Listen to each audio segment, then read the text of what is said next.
Time to put an end to everything burning in my oven. This is a replacement part. We're going to walk through my Frigidaire Galleria stove and how to take it apart and how to replace this. Follow along.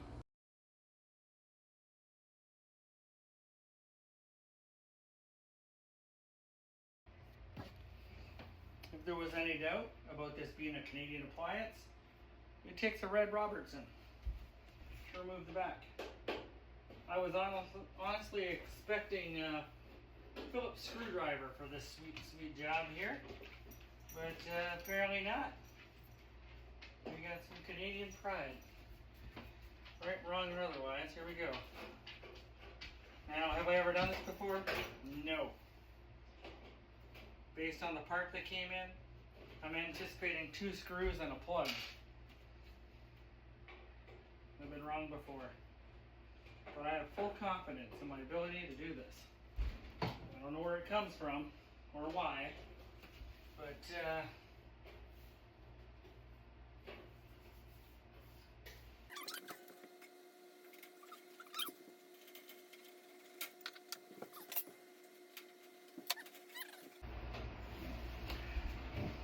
so, fun fact, you have to remove this panel to get to the oven panel because it sits on a lip. So we'll just keep taking screws out. It's pretty obvious which ones are just holding the panel on though. That's nice. Even better if they color coded them. I don't know if you were watching the news today or not, but the Prince of Darkness has passed away, Ozzy Osbourne. It's a bit of a tragedy. I'm a big fan, so that's a shame. Hopefully it went quickly and didn't suffer. Okay. Just like that, she's off. Now I'll wait for my glorious free assistant to walk by, knock it over, scare the crap out of himself, run around and create havoc. Alright, let's have a better look, see what we're doing. So the best way to figure out where a new part goes, or an old, replacement part goes, is to take a look at it. As you can see, I've got this flat bar. This is the probe that goes inside the oven. There's the pigtail. That sure looks familiar, doesn't it? Yep, I'd say that's right. Turns out to be 1 screw. And there's my pigtail. So let's get at it. There's our old one. So a little comparison here. Make sure they're the same part. They appear to be about the same length. Crimped a little different, but I don't know that that's a big deal breaker. And these look exactly the same.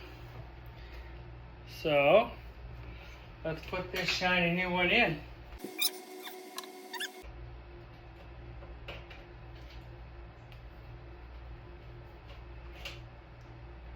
Wasn't really in there that tight. It's not like I need to bring out my super power wrench or corkscrew that monstrosity in. The connector is actually keyed. So it's just a matter of, hopefully you can see that. I'm not zoomed in like a maniac. Just pushing that, you can see that lifting up and it just slid apart. So, can't put that on backwards. So there we go. Now, moment of truth. Not yet. Moment of truth is coming. What we're gonna do now is put 20 screws back in.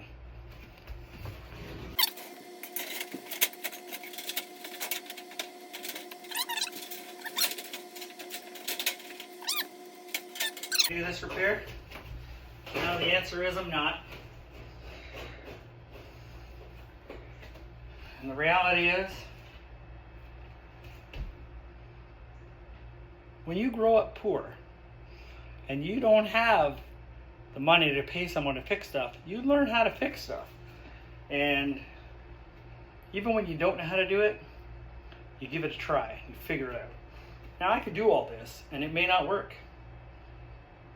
And I'll figure out how to test it to make sure the new one wasn't defective. Fundamental troubleshooting. And if the new one's defective, I'll get a replacement. If the new one's not defective, then I'm going to do a little more research online, which I didn't have when I was younger. And it's a huge bonus, makes life a lot easier now. But yeah, just give it a go. Like I always say, if I can do it, anyone can do it.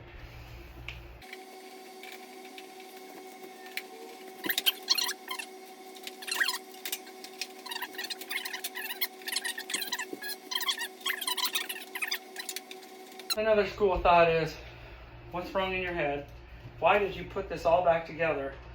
What if it doesn't work? You're going to have to take it all apart again. And if that's what you thought, you'd be right. Because I'm only thinking about this now when there's one bloody screw left to put in. Did it once, I can do it again. Started that, how long did that take? 5 minutes, 6, and I was talking to you the whole time. So now let's give it a go, see if it works, the real moment. Yeah, I vacuumed behind here. I didn't videotape it, but I vacuumed. There's a reason I remind my wife regularly what a good husband she has.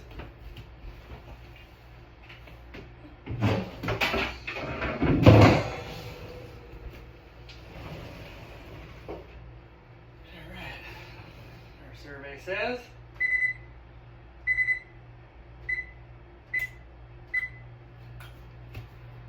alright, we'll set it for 350. I'm going to get my temperature probe, stick it in there, and just watch the temperature, and she holds at 350. Perfect. Alright, so my oven beeped, saying it was 350. My external temperature gauges, when it beeped, said about 180 Fahrenheit. Then it continued to climb. It is now sitting, I've got 2 probes in there, 365, 361, so it's stabilized. So the control board is maintaining the temperature, it's just maintaining the wrong temperature. So now I'm going to work through calibrating the sensor. Okay. So it's been many days later. When I tested my stove out, it was crazy. My stove would get closer to 350, beep and say it was ready, but the temperature would swing like as far as 390 down to 280. And it was just popping in between that, which is not acceptable. And after much research and much ado, apparently you can't cheap out and buy the $23 Amazon.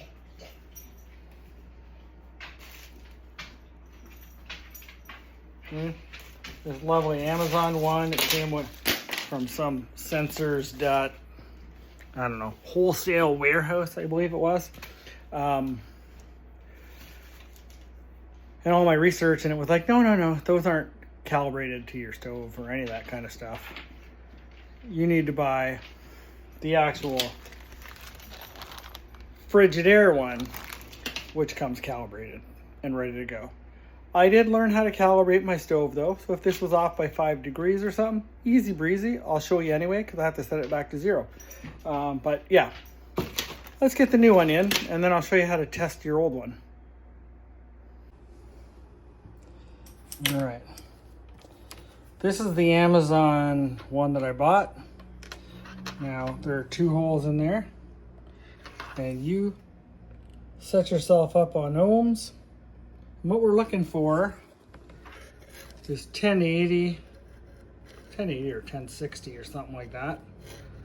Oh my gosh, doing this one-hander. Okay, so if this is operating correctly, this needs to be at room temperature, so 70 degrees or whatever.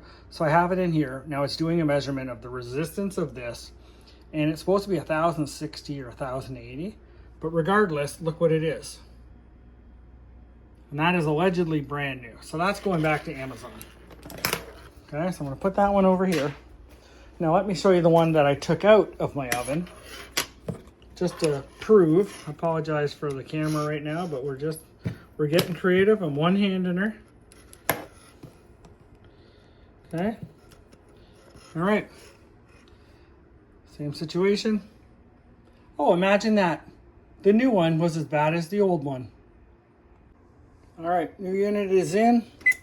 Preheat, start. I'm gonna use my probes here to keep tabs to see what it's at when it leaves preheat. And it's at 350, I'll see what it says.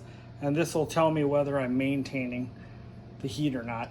This is just my barbecue thermometer, an oven thermometer, whatever you got can be used. So fingers crossed.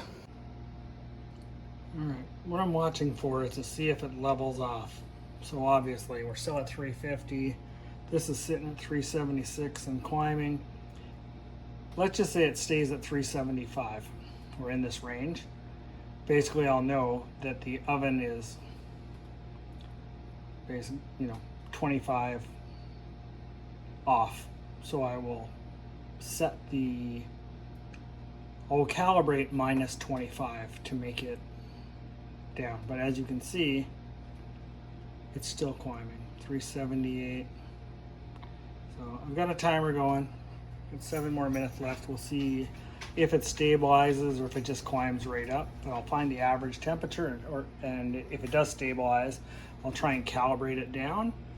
And if it doesn't stabilize, that typically means that the computer, which is actually the back side of this, so you take the top screws off and it just screws on there and plugs in the same way, is not sending the shut-off signal to the oven.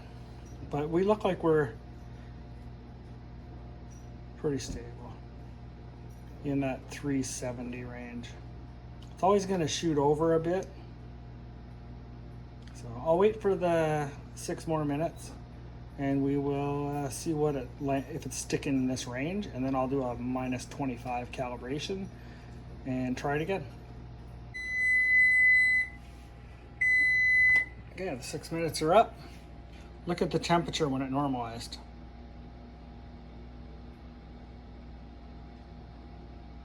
So it went up as high as 370 and the low point is 350.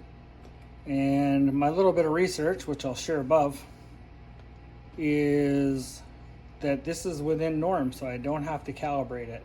But I did promise I would show you how to calibrate, so I'm gonna do that. All right, so my stove is a Frigidaire Galleria, and this is how you set it. Now, AI has been great at helping me, as you noticed from the previous thing. That's ChatGPT. Really good for troubleshooting things and keeping you honest. They'll go research the actual stuff. So I'm just gonna turn that timer off that I had. Okay, so I'm not going to I'll do a correction. I'll turn it off and reset it. But right now, apparently a plus or minus 20 from your lowest and your highest over the whatever you set. In this case was 350. It went to 370. That's 20 degrees. If it fluctuates over that, that's apparently normal. That's normal fluctuation. And then it dropped right down to about 345 and then up to about 360, 345 once it got up to temperature. And that's considered normal operation. But if yours isn't, and it goes outside of that range and you want to correct it, what you're gonna do, hold your bake button. I think it says about 6 seconds. The screen will change, there you go.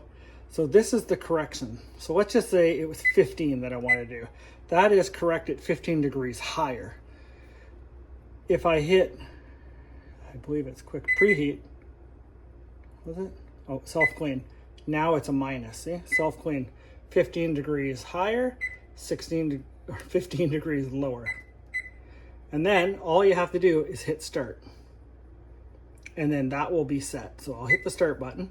Now I'll go back into that menu.